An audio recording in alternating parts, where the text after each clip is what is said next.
Hey guys, do you know? Commerce Edu Club from Mumbai is safely teaching online through their own app. So, take your coaching online too. Contact Professor Pawan on 961-937-0501 and download the Commerce Edu Club app from Play Store now for free lectures and notes. Let us understand the benefits of installing the Commerce Edu Club app.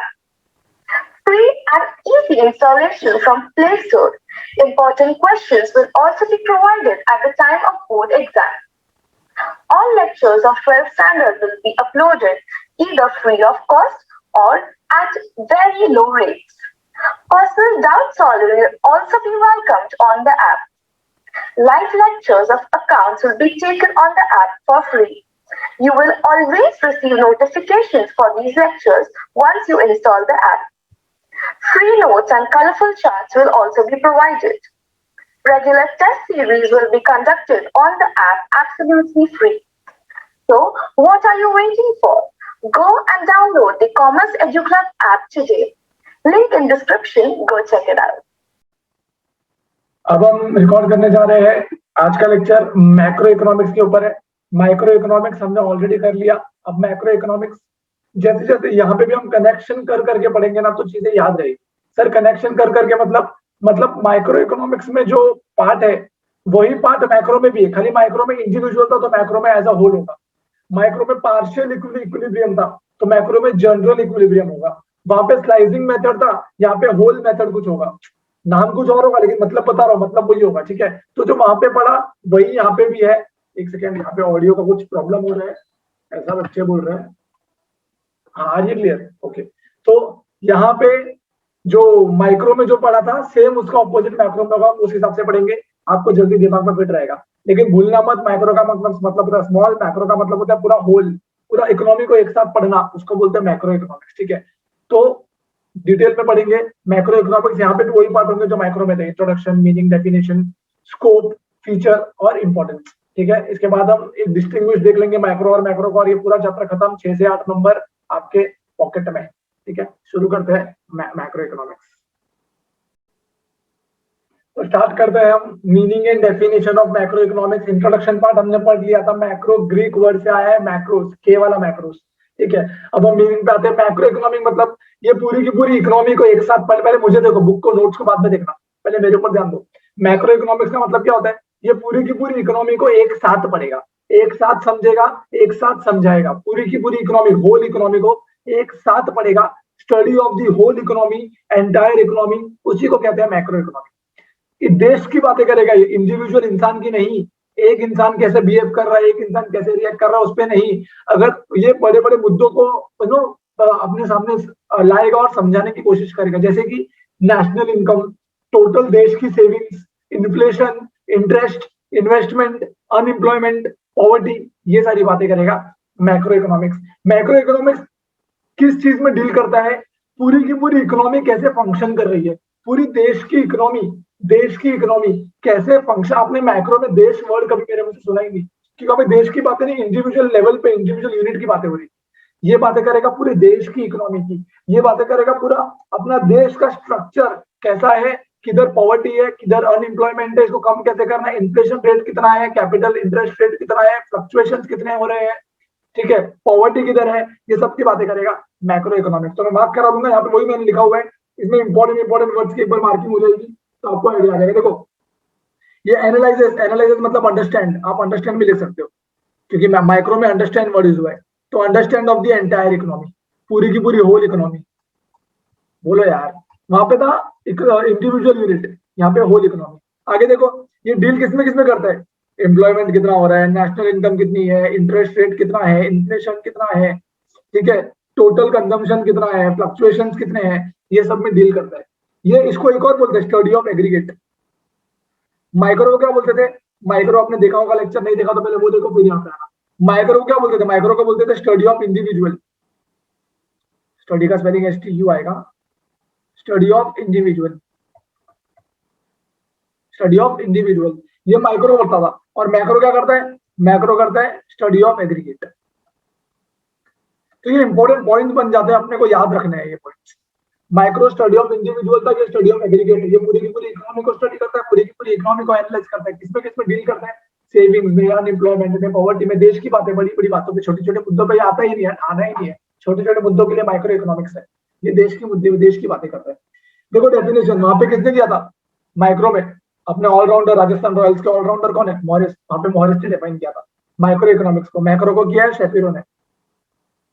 Macro economics को क्या बोला है, it deals with functioning, important word, functioning, किसकी functioning, पूरी की पूरी economy as a whole, पूरी की पूरी इकोनॉमी कैसे फंक्शन कर रही है, ये कौन डील करेगा, मैक्रो इकोनॉमिक्स। बोलो पूरी की पूरी economy, entire economy, whole economy. देखो ना ऊपर भी वही वर्ड, इसलिए मैंने लिखा पेन से आपके लिए, जानबूझ के लिखा, ये देखो ये लिखा है ना, ये जो होल लिखा है, ये तो है, तो उसी चीज को घुमा फिरा के आपको कंफ्यूज करने के लिए आपको क्लियर रखना है, होल इकोनॉमी, एंटायर इकोनॉमी का फंक्शनिंग कौन बताता है, मैक्रो इकोनॉमिक्स। एसी ऑफ किया, तो पूरे के पूरे इकोनॉमी और होल इकोनॉमी का फंक्शन कौन बताता है, कैसे डील, कौन डील करता है पूरे के पूरे होल इकोनॉमी से, मैक्रो इकोनॉमी, ये डेफिनेशन में लिखा हो गया। आई होप आपको क्लियर हो गया मीनिंग और डेफिनेशन। क्या लिखोगे, मीनिंग मतलब एनालाइजेस या study of the entire economy, तो किसमें किसमें डील करता है, नेशनल इनकम, एम्प्लॉयमेंट, पॉवर्टी। फिर डेफिनेशन, डेफिनेशन को दिया है, शपीरो ने डेफिनेशन दिया है, क्या दिया है, बोल रहा है कि मैक्रो इकोनॉमी के डील करता है, किसमें डील करता है, functioning of the whole economy. Whole economy as a whole या होल इकोनॉमी लिखोगे तो भी चलेगा, लेकिन डेफिनेशन एज इट इज लिखना है। तो functioning of the economy as a whole, passive active passive voice हो गया ना, होल इकोनॉमी नहीं, इकोनॉमी एज अ होल, ये इकोनॉमिक्स की लैंग्वेज है, economy as a whole, economy as a whole मतलब पूरी की पूरी इकोनॉमी। आया आपको समझ गया। अब हम आगे बढ़ेंगे और अब हम जानेंगे स्कोप क्या है। वहां पे भी स्कोप था, प्रोडक्ट प्राइसिंग, फैक्टर प्राइसिंग और इकोनॉमिक वेलफेयर, 3 स्कोप था, यहाँ पे 4 स्कोप है। वहां पे 3 स्कोप था, यहाँ पे 4 स्कोप है। सबसे पहले मैं बात वही तो कब से बार बार बता रहा हूँ तुमको कि भाई ये इनकम और एम्प्लॉयमेंट की थियरी बताता है। इनकम मतलब वहां पे थियरी ऑफ प्राइसिंग था, product pricing, factor pricing, right, और फिर इकोनॉमिक वेलफेयर। लेकिन ये इनकम की थियरी बताएगा, एम्प्लॉयमेंट की थियरी बताएगा कि लेवल नेशनल इनकम कितना है, देश का एम्प्लॉयमेंट कितना है, देश का अनएम्प्लॉयमेंट कितना है, आउटपुट कितना है, ये सारी डील करेगा। तो देखो ये क्या क्या डिटरमाइन करेगा, ये क्या क्या पता लगाएगा नेशनल इनकम के बारे में, एम्प्लॉयमेंट के बारे में, और नेशनल इनकम चेंज कैसे हो रही है, फ्लक्चुएशंस इन नेशनल इनकम और एक्सेट्रा। तो ये 3-4 चीजों के बारे में बताएगा। एक नेशनल इनकम, दूसरा क्या है, एम्प्लॉयमेंट, और तीसरा फ्लक्चुएशंस। पहला नेशनल इनकम, दूसरा एम्प्लॉयमेंट और तीसरा फ्लक्चुएशंस। ये 3 चीजों के बारे में बताएगा। ये डोर बंद कर दो, डोर बंद कर दो।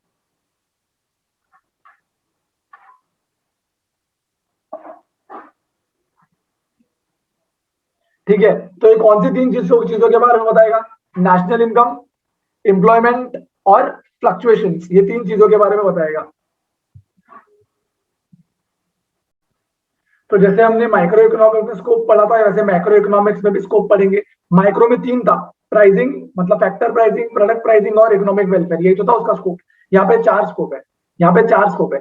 पहला है ये किसका, वो प्राइस का थियरी बताता, ये इनकम का थियरी बताएगा। वो प्राइस का थियरी बताता था, ये इनकम का थियरी बताएगा। तो यहाँ पे देखो सबसे पहला पॉइंट वो ये थियरी ऑफ इनकम और एम्प्लॉयमेंट, थियरी ऑफ इनकम और एम्प्लॉयमेंट, ये इनकम का थियरी बताएगा और ये एम्प्लॉयमेंट का थियरी बताएगा। ये बताएगा देश में क्या कितना इनकम हो रहा है, नेशनल इनकम कितना है, कितने लोग एम्प्लॉयमेंट काम कर रहे हैं, कितने अनएम्प्लॉयड है, ठीक है, और फ्लक्चुएशन बताएगा। टोटल 3 चीज बताएगा ये पहले पॉइंट में, ये 3 चीज बता रहे हैं।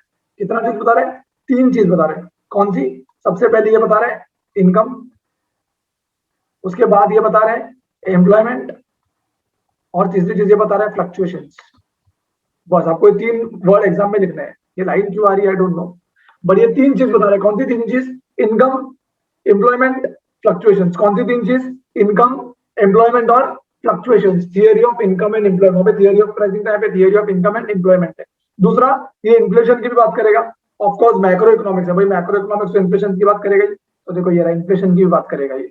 तो macro economics general price level और इन्फ्लेशन की बात करेगा। किसकी, देखो इन्फ्लेशन और प्राइसिंग, प्राइस बढ़ रहा है मतलब इन्फ्लेशन बढ़ रहा है ना, इसलिए जनरल प्राइस और इन्फ्लेशन की बातें करेगा।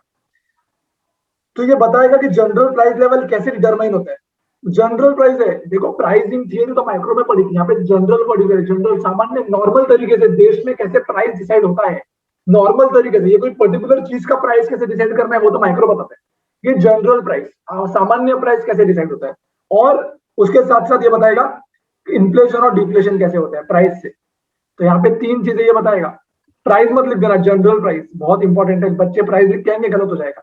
जनरल प्राइस लेवल ये डिटरमाइन करता है, फिर इन्फ्लेशन बताता है ये, और एक और चीज क्या, डिफ्लेशन बताता है ये। इन्फ्लेशन मतलब महंगाई, डिफ्लेशन मतलब कम। बोलो यार, तो जनरल प्राइस लेवल कैसे डिटरमाइन करना है ये बताता है ये, फिर जनरल प्राइस लेवल कैसे फ्लक्चुएट होता है ये भी बताता है ये। जनरल प्राइस लेवल कैसे फ्लक्चुएट होता है ये भी बताता है ये, फ्लक्चुएशंस, और इन्फ्लेशन भी बताता है, डिफ्लेशन भी बताता है। जनरल प्राइस लेवल, इसके और एक पॉइंट लिख देना, फ्लक्चुएशंस। बोलो यार, पहले क्या पढ़ा, स्कोप क्या है इसका, उसका उसका क्या था, माइक्रो का product pricing, factor pricing, economic factor खत्म। इसका क्या है, इनकम और एम्प्लॉयमेंट, बाद में जनरल प्राइस और इन्फ्लेशन, क्योंकि प्राइस और इन्फ्लेशन एक साथ चलते हैं, प्राइस बढ़ेगा इन्फ्लेशन बढ़ेगा, प्राइस कम होगा इन्फ्लेशन कम होगा, इसलिए जनरल प्राइस और इन्फ्लेशन। तीसरा है देश के तरक्की की बात करेगा, देश के डेवलपमेंट की बात करेगा। तो 2 थियोरी है इसके पास टोटल, एक इनकम एम्प्लॉयमेंट और एक growth and development. Growth and development मतलब देश की तरक्की, इकोनॉमिक ग्रोथ कैसे हो रहा है, इकोनॉमिक ग्रोथ इसी में, और भी इसमें क्या क्या पॉइंट है मैं आपको बताता हूँ। देखो इसमें है कि ग्रोथ डेवलपमेंट, ये तो हेडिंग में ही है। इसके बाद इसमें और क्या क्या पता है, पॉवर्टी वगैरह आएगा, अनएम्प्लॉयमेंट की चीजें भी इसमें आएंगी, इसमें अंडर डेवलपमेंट की चीजें भी आएंगी। बोलो यार, बस theory of growth and development मतलब ग्रोथ और डेवलपमेंट की थियोरी बता रहा है। इसका मतलब ये बताएगा कारण क्या है पॉवर्टी का, कारण क्या है पॉवर्टी का, इसका रीजन बताएगा, रीजन, इसका क्या बताएगा, reason, reason of poverty. Poverty का कारण क्या है, अंडर डेवलपमेंट का कारण क्या है, अनएम्प्लॉयमेंट का कारण क्या है, और इसके साथ साथ ये इनका स्ट्रैटेजीज बताएगा कि हम लोग ग्रोथ कैसे करें, strategies for growth and development. खत्म। 3 चीजें पढ़ी, पहला क्या पढ़ा, इनकम और एम्प्लॉयमेंट की थियरी बताता है। इनकम और एम्प्लॉयमेंट, उसमें क्या क्या था, इनकम, नेशनल इनकम, एम्प्लॉयमेंट और फ्लक्चुएशन। दूसरा पढ़ा प्राइस और इन्फ्लेशन, इसमें भी क्या था, प्राइस, इन्फ्लेशन, डिफ्लेशन और फ्लक्चुएशन। फिर अभी growth and development, growth, development, under development, poverty, इसके कारण बताता है, रीजन बताता है, और लास्ट में बताता है स्ट्रैटेजीज की मैं ग्रोथ और डेवलपमेंट कैसे करूंगा। ठीक है, आई होप आपको समझ में आ रहा है। और लास्ट है macro theory of distribution. Macro theory मतलब ये rent, wages, interest, profit, total national income में रेंट का शेयर कितना है, जो कमाई है टोटल देश की, उसमें से रेंटल कमाई कितनी है, वेजेस से कितना कमा रहा है, इंटरेस्ट से कितना कमा रहा है, प्रॉफिट से कितना कमा रहा है, उसकी बातें करता है। हेडिंग देखो ना, डिस्ट्रीब्यूशन है, मतलब ये जो नेशनल इनकम है, ये वेजेस कितना है इसके अंदर, इसके अंदर रेंट कितना है, इसके अंदर इंटरेस्ट कितना है, इसके अंदर प्रॉफिट कितना है, ये 4 चीजें बताता है वो। अगर 4 स्कोप है भाई, theory of income and employment, general price level and inflation, growth and development. Theory में साथ साथ बोलो, 2 थियरी है इसमें, इनकम की और एम्प्लॉयमेंट की पहली, दूसरी, दूसरी कौन सी है, एक्चुअली 3 थियरी है, चारों थियरी है, लेकिन 2 थियरी जो मिलती जुलती है, इनकम और एम्प्लॉयमेंट। पगार बढ़ेगी, इनकम बढ़ेगी, एम्प्लॉयमेंट बढ़ेगा, ऐसे याद रखो, पगार मिलती है तो एम्प्लॉयमेंट बढ़ता है, मजा आता है काम करने में, तो इनकम और एम्प्लॉयमेंट। दूसरा ग्रोथ एंड डेवलपमेंट, सीधी सी बात है, ग्रोथ एंड डेवलपमेंट एक साथ ही चलता है ना, तरक्की वगैरह, ग्रोथ और डेवलपमेंट तो सिनोनिम्स है, एक साथ ही चलते हैं। इसके बाद जनरल प्राइस लेवल, और प्राइस बढ़ता है तो इन्फ्लेशन बढ़ता है, तो प्राइस और इन्फ्लेशन। और लास्ट में डिस्ट्रीब्यूशन, टोटल नेशनल इनकम में वेजेस कितना डिस्ट्रीब्यूट कर रहा है, मतलब वेजेस कितना कॉन्ट्रीब्यूट कर रहा है, प्रॉफिट कितना कर रहा है, इंटरेस्ट कितना कर रहा है, ये भी बता दें। मेरे साथ साथ बोलो थियोरी पहले, इनकम, इनकम बढ़ता है तो काम करने का मन करता है, एम्प्लॉयमेंट, तो इनकम एंड एम्प्लॉयमेंट।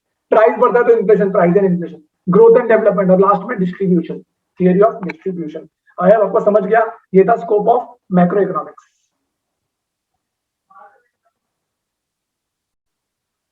अभी हम करने जा रहे हैं feature of macro economics. Macro economics के फीचर है ना, मैं आपको बताऊं, ये आपको माइक्रो इकोनॉमिक्स के कंबाइन करके पढ़ना चाहिए, ठीक है। माइक्रो इकोनॉमिक्स और मैक्रो इकोनॉमिक्स का कंसेप्ट अपने को समझ गया है, उसका बिल्कुल अपोजिट फीचर भी है ये।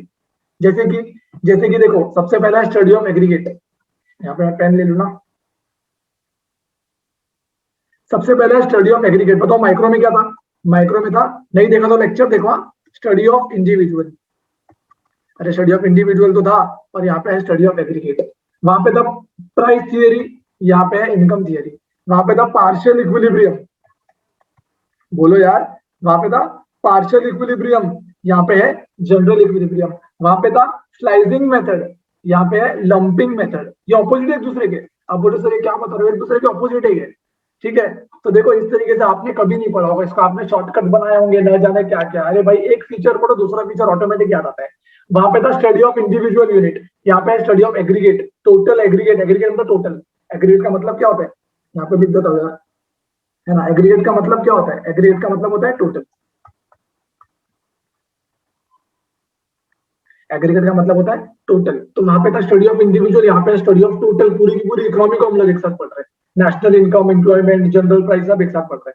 दूसरा वहां पे था प्राइस थियरी, यहाँ पे इनकम थियरी, क्योंकि ये नेशनल इनकम की बात करता है ना, देश की, देश ने कितना कमाया, देश के पास कितना खजाना है, ये उसकी बात करता है, ठीक है। तो ये बात करेगा नेशनल इनकम की, और नेशनल इनकम को कैसे मेजरमेंट करना है, मेजर कैसे करे देश के पास कितना पैसा है और उसको दूसरे से कंपेयर कैसे करे, वो सब ये बताता है। देखो मेजरमेंट वगैरह का बात करता है ये, ठीक है। उसके बाद वहां पे था पार्शियल इक्विलिब्रियम, यहाँ पे जहाँ पे जनरल इक्विलिब्रियम। जनरल इक्विलिब्रियम मतलब behaviour of demand, supply, price, ये सब एक साथ स्टडी करता है ये, एक साथ। वहां पे कैसे था, वहां पे याद है आपको, याद होगा तो आइसोलेशन में डालते थे, और आइसोलेशन वाला वो पड़ता था खाली दो फैक्टर, दो इक्विलिब्रियम मतलब, इक्विलिब्रियम मतलब इक्वल, वो जो दोनों फैक्टर थे वो दोनों फैक्टर को वो माइक्रो में क्या करता था, एक को आइसोलेट में डालता था, दूसरे को आइसोलेट में डालता था, और फिर एक एक करके पढ़ता था। ये वैसे नहीं करता, ये एक साथ पढ़ता है, इसलिए इसको बोल रहे हैं जनरल इक्विलिब्रियम। क्या बोल रहे हैं, जनरल इक्विलिब्रियम। देखो general equilibrium deals with behaviour of demand, supply and prices in the economy as a whole. सबको एक साथ पढ़ता है भाई, सबको एक साथ पढ़ता है, रिलेशनशिप बताने के काम आता है ये। रिलेशनशिप कैसे सर, क्योंकि ये एक साथ पढ़ रहा है ना, तो इसको पता चलता है अच्छा इसमें ऐसा था, दो चीजों को एक साथ करोगे तो ही तो आप दोनों के बीच में का रिलेशनशिप बता पाओगे। तो ये वहां पे पार्शियल था, यहाँ पे जनरल है। वहां पे स्लाइसिंग था, टुकड़ों में बांटता था और फिर एक एक टुकड़े को समझने की कोशिश करता था, माइक्रो इकोनॉमिक्स। ये ऐसे नहीं है, ये वापस होल है, पूरा का पूरा इकोनॉमिक्स को एक साथ स्टडी करता है, rather than part. Partly study नहीं करता, मतलब इसमें कैसा है, पार्ट स्टडी है क्या, पार्ट स्टडी नहीं है, होल, पूरा का पूरा इकोनॉमी एक साथ पढ़ता है, ठीक है। देखो यहाँ पे बहुत ही काम की बात की गई है यार, क्या बात की है ये प्रोफेसर बॉल्डिंग ने, बहुत अच्छा पॉइंट बोला है, बहुत ही अच्छा, मेरा बहुत ही फेवरेट लाइन है ये इस चैप्टर का। देखो क्या बोल रहा है वो, समझने की कोशिश करो। According to professor Boulding, forest is an aggregation of trees. Forest is an मतलब जंगल, मतलब बहुत सारे झाड़ों को एक साथ मिला के जंगल बनता है। लेकिन जब आप जंगल की बातें करते हो ना, तो वो इंडिविजुअल झाड़ की बातें नहीं बता पाओगे। मतलब जब आप बताओगे ना जंगल बहुत अच्छा है, तो जंगल अच्छा है, तो देखो क्या एक एक झाड़ के बारे में पता चला, नहीं पता चला। तो ये मैक्रो इकोनॉमिक्स जंगल की बातें कर रहा है, झाड़ों की नहीं, जंगल की बातें कर रहा है। झाड़ की बातें माइक्रो इकोनॉमिक्स कर रहा है। यही फर्क है माइक्रो इकोनॉमिक्स में और मैक्रो इकोनॉमिक्स में, बोलो यार। तो माइक्रो इकोनॉमिक्स और मैक्रो इकोनॉमिक्स में क्या फर्क है, माइक्रो इकोनॉमिक्स और मैक्रो इकोनॉमिक्स सबसे मेजर फर्क है, मैक्रो इकोनॉमिक्स पूरे जंगल की बातें कर रहा है, जंगल की प्रॉपर्टीज बता रहा है, जंगल के बारे में अच्छाई बता रहा है, जंगल की बुराई बता रहा है, उसके मुझसे झाड़ों का कोई संबंध नहीं है।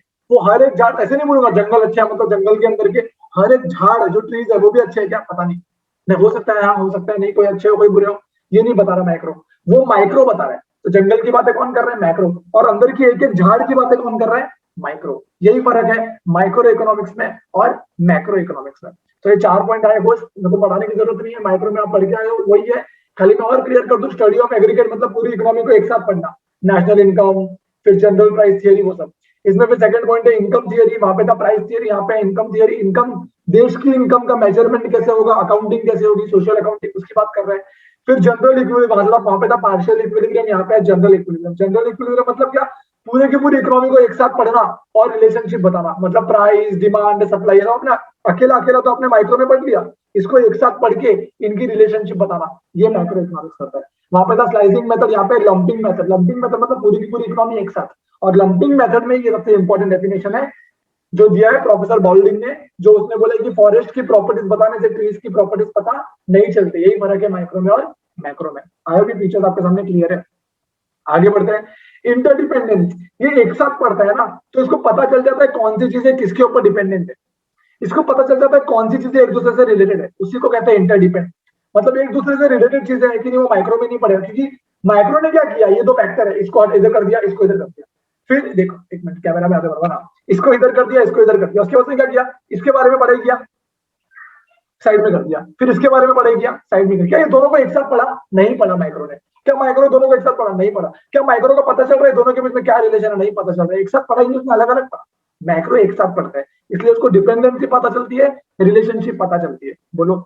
इसके बाद वहां पे था इंडिविजुअल प्राइस, यहाँ पे जनरल प्राइस। जनरल प्राइस मतलब एवरेज, मैं बोला ना एक एक कमोडिटी का नहीं, एवरेज प्राइस। मैं बोलता हूँ जब देश में महंगाई है, मेरी बात ध्यान से सुनो, जब मैं बोलता हूँ महंगाई है, जब मैं बोलता हूँ इन्फ्लेशन है, क्या मतलब क्या? जो पार्ले जी बिस्किट 5 रुपए का था, क्या आज वो 6 रुपए का? नहीं सर, वो तो 5 रुपए का ही है।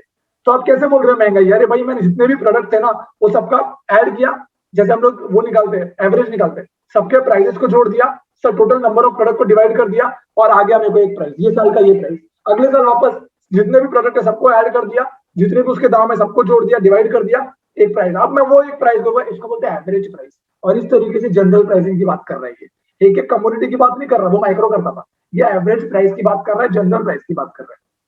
ठीक है, तो general price level is the average of all prices of goods and service. इससे पता चलता है, जनरल प्राइस से पता चलता है इन्फ्लेशन है कि नहीं। अरे इन्फ्लेशन का मतलब ये थोड़ी हर एक चीज महंगी हो गई, टोटलिटी ऑन एन एवरेज चीजें महंगी हो गई, वो जनरल प्राइस डिसाइड करता है। इसीलिए बोलता हूँ इन्फ्लेशन मैक्रो इकोनॉमिक डिसाइड करता है, माइक्रो नहीं। बाद में ग्रोथ मॉडल, अभी हमने पढ़ा ना, ग्रोथ एंड डेवलपमेंट एक पॉइंट पढ़ा था स्कोप में, वो यही है कि माइक्रो इकोनॉमिक देखते हैं कौन से फैक्टर है जो कंट्रीब्यूट करने वाले हैं इकोनॉमिक ग्रोथ और डेवलपमेंट को। ठीक है, कौन से फैक्टर है जो कंट्रीब्यूट करने वाले हैं ग्रोथ और डेवलपमेंट को, उसे कहता है ग्रोथ मॉडल। और लास्ट में आता है पॉलिसी ओरिएंटेड। पॉलिसी ओरिएंटेड मतलब क्या? इकोनॉमिक पॉलिसी बनाने के काम आता है। क्यों बनानी होती है economic policy? To promote economic growth, easy economic growth promote करने के लिए, इन्फ्लेशन को कंट्रोल करने के लिए, एम्प्लॉयमेंट जनरेट करने के लिए, जो भी देश की समस्या है, पॉवर्टी कम करना, बेरोजगारी कम करना, एजुकेशन लेवल बढ़ाना, प्राइस कम करना, इन्फ्लेशन कम करना, ये सब चीजों के लिए पॉलिसी बनाई जाती है। और वो पॉलिसी के लिए मदद आता है मैक्रो इकोनॉमिक्स, माइक्रो इकोनॉमिक्स नहीं। बोलो, मैं इतने एफर्ट दे रहा हूँ ताकि आपको मेरे साथ साथ याद हो जाए, चीजें समझ जाए, तो आप एक बार तो बोले रहोगे अच्छा ऐसा होता है ये, ठीक है, क्योंकि ये इतना आसान है, लेकिन लोगों को पढ़ाने का तरीका बराबर नहीं होता है, इसलिए लोगों को ये डिफिकल्ट लगता है ना। प्रोफेसर मतलब किसी प्रोफेसर की बुराई नहीं कर रहा, बट देन सबका अपना अपना तरीका होता है। मेरा तरीका ये है कि मैं इसको दूसरे टॉपिक से रिलेट करके पढ़ाता हूँ, तो वो दोनों टॉपिक याद हो जाते हैं। बोलो यार, फीचर ऑफ मैक्रो इकोनॉमिक्स में सबसे पहले था इंडिविजुअल, ये एग्रीगेट, वो था प्राइस, ये है इनकम, वो था स्लाइसिंग, ये है लमसम, वो था पार्शियल इक्विलिब्रियम, ये है जनरल इक्विलिब्रियम। इसके बाद ये, क्योंकि ये जनरल इक्विलिब्रियम में ये एक दूसरे का डिपेंडेंसी बता सकता है, रिलेशन बता सकता है, पॉलिसी बनाने के काम आता है। ग्रोथ मॉडल है, इकोनॉमिक और डेवलप होता है ना, ग्रोथ एंड डेवलपमेंट, वो मॉडल। और general price level, general price से पता चलता है इन्फ्लेशन कितना है। और जनरल प्राइस का मतलब क्या? एवरेज ऑफ ऑल प्राइस, और average of all the prices of goods and services. बोलो, आई होप आपको फीचर ऑफ मैक्रो इकोनॉमिक्स भी समझ गया है। इसके बाद इंपॉर्टेंस बचा है, फिर chapter importance of micro economics बचा है, फिर ये चैप्टर खत्म हो जाएगा, डिस्टिंग्विश भी कर लेंगे, और फिर ये आपका चैप्टर खत्म हो जाएगा। So finally, we are on the last answer of this chapter, importance of macroeconomics. ठीक है, तो बताओ इंपॉर्टेंस ऑफ मैक्रो इकोनॉमिक्स में हमने माइक्रो का इंपॉर्टेंस पढ़ा था, उसी तरीके से कुछ मिलता जुलता मैक्रो का भी इंपॉर्टेंस है। मैक्रो इकोनॉमिक्स मेरे को मेरे आंखों में देख के बताओ, आंखों में देखना है, आंखों में, नोट्स में नहीं देखना है, आंखों में देख के बताओ। मैक्रो इकोनॉमिक्स के इंपॉर्टेंस में सबसे पहले देश की बातें होगी, नेशनल इनकम की बातें होगी, इकोनॉमिक ग्रोथ की बातें होगी, इकोनॉमिक डेवलपमेंट की बातें होगी, प्रॉब्लम ऑफ पॉवर्टी जो है, जो बेरोजगारी है, जो भूखमरी प्रॉब्लम है, ये सारे प्रॉब्लम की बातें होगी। उसके बाद मैक्रो इकोनॉमिक को अंडरस्टैंड कैसे करना है, फिर फ्लक्चुएशन जो हमने 2-3 पॉइंट में पढ़ लिया, उसकी बातें होगी। इकोनॉमी फंक्शन करता है मैक्रो इकोनॉमिक के डेफिनेशन में हमने पढ़ा था, है ना, functioning of the economy as a whole. ठीक है, तो फंक्शनिंग ऑफ एन इकोनॉमी की बातें होगी। हो गया, यही था आपका इंपॉर्टेंस, यही था आपका इंपॉर्टेंस। ध्यान से समझना मैं क्या कह रहा हूं। पेन ले लेता हूँ, मेरे को एक्चुअली मार्किंग कराने का मेरा कोई प्लान नहीं था, क्योंकि नोट्स मैंने वैसे बनाए हुए, इसमें कोई मार्किंग की जरूरत नहीं है, बट स्टिल पढ़ाने के लिए कुछ लिख करके पढ़ाएंगे तो जल्दी ग्रास्प होता है, इमेज जल्दी क्रिएट हो जाती है। तो पहले ये तो हमने डेफिनेशन में पढ़ लिया था यार, है ना। फंक्शनिंग ऑफ एन इकोनॉमी मतलब इकोनॉमी कैसे फंक्शन करेगी, ये पूरा आइडिया देता है मैक्रो इकोनॉमिक्स। क्योंकि हमें पता चलता है ना पॉवर्टी क्या है, अनएम्प्लॉयमेंट क्या है, क्या कम है, क्या ज्यादा, इन्फ्लेशन है कि नहीं, जनरल प्राइस थ्योरी वगैरह, यही तो बताता है। तो पहले आप एक डेफिनेशन से उठा लोगे फंक्शनिंग ऑफ एन इकोनॉमी। इसके बाद देखो ना, level of employment, general level of employment पता चलता है, एनालाइज करने में काम आता है, एम्प्लॉयमेंट का लेवल क्या है ये पता चलता है। नेशनल इनकम पता चलता है, देश की इनकम कितनी है, ठीक है, फिर इसको इंक्रीज कैसे करें, इसकी पूरी स्टडी की जाती है, स्ट्रेटेजी बनाई जाती है। तो ये सब मेरे को मैक्रो इकोनॉमिक्स में पता चलता है। इकोनॉमिक फ्लक्चुएशन ये हमने कितने बार पढ़ा है, इनकम में कितना फ्लक्चुएट हो रहा है, एम्प्लॉयमेंट पिछले साल टोटल ऑन एन एवरेज इतने लोग एम्प्लॉयड थे, ये साल कितने लोग एम्प्लॉयड है, कंट्रोल कैसे करें हम एम्प्लॉयमेंट को बढ़ाए कैसे, पॉवर्टी को कम कैसे करें। देखो ना, ये सब पॉइंट इकोनॉमिक, हर जहां भी तुम फ्लक्चुएशन लिखोगे ना वहां तुमको यही लिखना है, मैं लिखा देता हूँ। क्या अटेम्प्ट, एक अटेम्प्ट करते हैं क्या, to increase employment and to reduce poverty. बस तो ये जो फ्लक्चुएशन हो रहा है, फ्लक्चुएशन किसमें, इनकम में, पॉवर्टी में, इस पे कंट्रोल कैसे करें हम लोग, और ये सब एम्प्लॉयमेंट को बढ़ाए कैसे और पॉवर्टी को कम कैसे करें, ये सारी बातें होगी। फिर इकोनॉमिक डेवलपमेंट मैंने जैसे कहा, ये भी तो पॉइंट हमने पढ़ा हुआ है कि अंडरस्टैंड करने में मदद करता है। क्या करने में मदद करता है, अंडरस्टैंड। क्या अंडरस्टैंड करना है, प्रॉब्लम। प्रॉब्लम कौन सी प्रॉब्लम, ये वाली, पॉवर्टी की, inequalities of income and wealth. Inequalities of income and wealth क्या होता है, देखो इकोनॉमिक डेवलपमेंट में बता दो, जब जब आप इकोनॉमिक डेवलपमेंट वाला पॉइंट लिखोगे ना, जब जब आप इकोनॉमिक डेवलपमेंट वाला पॉइंट लिखोगे, एक मिनट रुक जाओ, यहाँ पे कोई अच्छी चीज आपको बताने का मन कर रहा है मेरा। तो देखो जब जब आप इकोनॉमिक डेवलपमेंट वाला पॉइंट लिखोगे, तब तब ये इकोनॉमिक डेवलपमेंट क्या करता है पता है, अंडरस्टैंड कराता है क्या, problem of developing country. Economic development है ना, तो डेवलप क्यों नहीं हुआ अभी तक, प्रॉब्लम बताता है डेवलपिंग कंट्री का। बताओ जरा डेवलपिंग कंट्री का क्या प्रॉब्लम होता है, वही सब, भूखमरी, पॉवर्टी, अनएम्प्लॉयमेंट, है ना। फिर सबसे मेजर प्रॉब्लम है ये inequality of income and wealth. इसका मतलब अमीर अमीर होता जा रहा है और गरीब गरीब होता जा रहा है। इसको बोलते हैं इनइक्वालिटी, मतलब जिसके पास पैसा है उसको और पैसा मिल रहा है और वेल्थ मिल रहा है, जिसके पास नहीं है उसके पास और भी जा रहा है, जो भी नहीं है जो है थोड़ा बहुत वो भी जा रहा है। इसको बोलते हैं, इसके वजह से गरीब देश होता है, इसके लिए देश गरीब होता है। अब देखो अपना इंडिया डेवलपिंग है, लेकिन इंडिया में करोड़पति लोग हैं, बेइंतहा पैसा है यार, पैसे की कमी है। अब एक दो लोगों को उठाओ जो आप जानते हो, जानते हो मतलब जिसके बारे में पढ़े हो, चाहे वो अंबानी हो दो, चाहे वो टाटा हो दो, चाहे वो कोई भी बड़े बड़े अपने क्रिकेटर्स हो दो, बॉलीवुड बॉलीवुड कितना पैसा कमाता है आप अपन सब जानते हैं।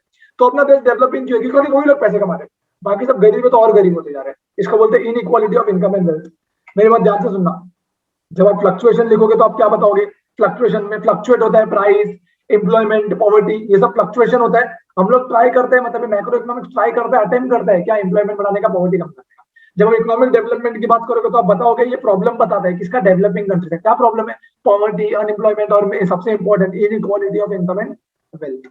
इसके बाद स्टडी ऑफ इकोनॉमिक वेरिएबल, कुछ नहीं है, माइक्रो इकोनॉमिक इसकी स्टडी है, किसकी, मैक्रो इकोनॉमिक वेरिएबल्स की, बस इतना ही लिखना है, study of macro economic variable. और लास्ट में performance of an economy, economy की परफॉर्मेंस कैसी है, एनालाइज करता है। एनालाइज मतलब समझता है और समझाता है कि इकोनॉमिक्स की, अपने इकोनॉमी, देश की इकोनॉमी की परफॉर्मेंस कैसी है। कैसे कैसे पता चलता है, नेशनल इनकम से, देश देश कितना कमा रहा है, देश कितना कमा रहा है, तो नेशनल इनकम से मेजर होता है देश की परफॉर्मेंस। और नेशनल इनकम तो मैक्रो इकोनॉमिक्स से ही पता चलता है। बोलो यार, तो ये था क्या क्या इसमें पढ़ा, कुछ नहीं जो हम लोग अभी तक पढ़े, इकोनॉमिक डेवलपमेंट, नेशनल इनकम, फिर economic fluctuation, functioning of an economy, level of employment, performance of an economy, ये सारा था importance of macro economics. I hope आपको समझ गया। देखो इसमें ज्यादा टाइम देना सही नहीं है, क्योंकि बहुत ही आसान सी चीज हम लोग पढ़ते आ रहे हैं ना अब तक, वही सब पॉइंट है। मेरा काम है आपको अच्छे से समझाना, और ये जो नोट्स दिए ना, ये नोट्स आपको एग्जाम में लिखना है, इसलिए मैं ये सारी चीजें समझा रहा हूँ। आई होप आपको अच्छे से क्लियर हो चुका हो। ये नोट्स आपको एक और बता दूं, कॉमर्स एजुक्लब ऐप इंस्टॉल करोगे प्ले स्टोर से, वहां पे आपको ये नोट्स फ्री मटेरियल में, स्टडी मटेरियल में ये नोट्स आपको मिल जाएगा। और लास्ट पॉइंट जो है वो,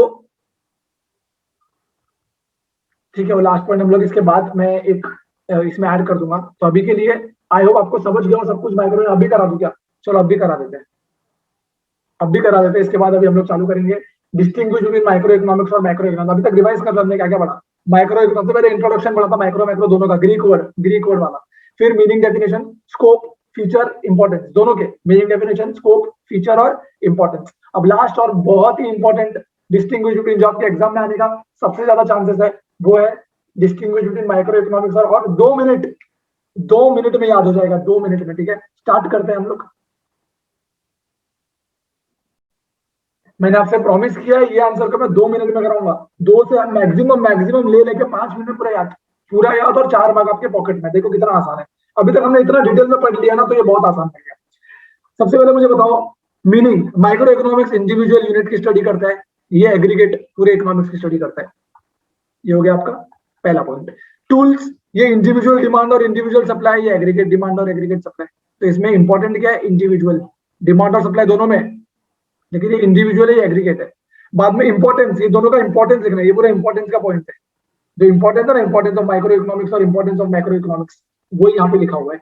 इसके बाद थियरी, ये है प्राइस थियरी, ये है इनकम और एम्प्लॉयमेंट थियरी। ये स्कोप में है, दोनों का स्कोप लिखा है यहाँ पे, स्कोप क्या लिखा है, स्कोप। इसके बाद देखो ना, ये स्कोप सेम, ये स्कोप है दोनों का,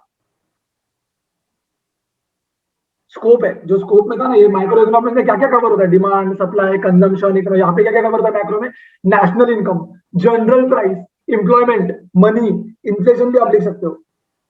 बोलो यार, तो ये सब स्कोप है। और यही स्कोप यहाँ थ्योरी भी यही है। थ्योरी में कौन सा, दो थ्योरी कवर होती है, यहाँ पे प्राइस थ्योरी, यहाँ पे इनकम और employment theory, general price theory भी लिख सकते हो, ठीक है। और लास्ट में एग्जाम्पल, इंडिविजुअल, एग्जाम्पल में आना इंडिविजुअल आना जरूरी है, इंडिविजुअल, इंडिविजुअल, यहाँ पे नेशनल आना जरूरी है, नेशनल और नेशनल। हो गया हो गया ना, क्या पढ़ना है, बोले अरे सर सर हो गया, और क्या पढ़ो। माइक्रो इकोनॉमिक्स इंडिविजुअल यूनिट, ये एग्रीगेट, ये इंडिविजुअल डिमांड सप्लाई, ये एग्रीगेट। स्कोप में वहां का जो स्कोप पड़ा ना, वो स्कोप माइक्रो का स्कोप में छाप दो, मैक्रो का मैक्रो के स्कोप में छाप दो। फिर इंपॉर्टेंट माइक्रो का इंपॉर्टेंट मैक्रो में छाप दो, मैक्रो का इंपॉर्टेंट मैक्रो में छाप दो। थियरी, यहाँ पे प्राइस थियरी, यहाँ पे income and employment theory. Example, individual आना जरूरी है, यहाँ पे नेशनल आना जरूरी है, खत्म। Individual income, individual output, individual supply, यहाँ पे national income, national output, national supply, national demand. बोलो यार, इसी के साथ ये चैप्टर खत्म हो चुका है। अब हम भी थोड़ा रेस्ट करेंगे, हमारा भी गला दुखने लगा है। आई होप आपको मजा आ गया ये चैप्टर करके। बहुत ही मेहनत की है मैंने चार्ट्स बनाने में, नोट्स बनाने में, और ये वीडियो रिकॉर्ड करने में। आई होप आपको पसंद आया हो, मजा आया हो। एक और बार ये रिवाइज कर लेना, और नोट्स के साथ एक बार नोट्स डाउनलोड करके नोट्स के साथ जरूर देखने का कोशिश कर लेना, और अच्छे से समझ में आएगा, ठीक है। आई होप पूरा चैप्टर क्रिस्टल क्लियर हो चुका है। Fine, bye bye, take care, खुश रहो और एंजॉय करो लाइफ को। पता नहीं कितनी बड़ी है कितनी छोटी है, तो एंजॉय करो, हर एक मोमेंट को एंजॉय करो। मतलब ये नहीं बोल रहा हूँ उठ पटांग हरकतें करो, एंजॉय करो, मतलब घर पे रहो और जो चीजें पसंद है वो चीजें करो, ठीक है। पढ़ाई भी इंपॉर्टेंट है, बट अभी at this point of time अपने माइंड का स्टेबिलिटी, कामनेस, काम रहना, सिचुएशंस को अच्छे से अंडरस्टैंड करना और घर पे रहना ज्यादा जरूरी है, ठीक है। Bye bye, take care.